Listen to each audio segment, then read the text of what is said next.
Boa noite a todos, estou aqui fazendo vídeo para o canal YouTube. Gostaria que você se inscrevesse, desse um joinha, compartilhar com seus amigos. Estou aqui ó, filmando a fogueira fora de época.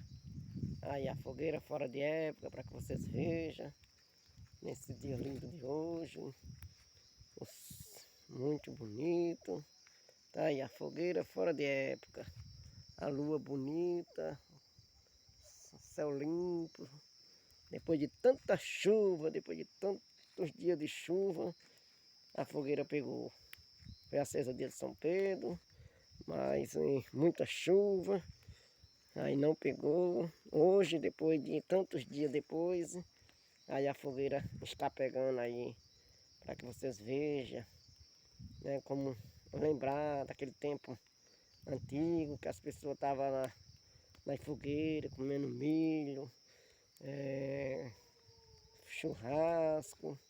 Hoje vocês estão em São Paulo, Rio de Janeiro, em outros países, em Brasília, Rio Grande do Norte, Fortaleza, tantos outros cantos, né?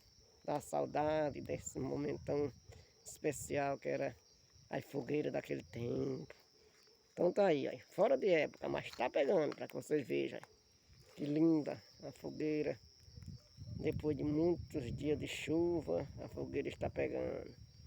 Se inscreva no canal Chiquinho Aliança. Obrigado e até o próximo, se Deus quiser, em nome de Jesus. Porque o Senhor é meu pastor e nada me faltará. Valeu, um abraço a todos os inscritos. E não se tiver inscrito, se inscreva. E até o próximo, se Deus quiser. Valeu!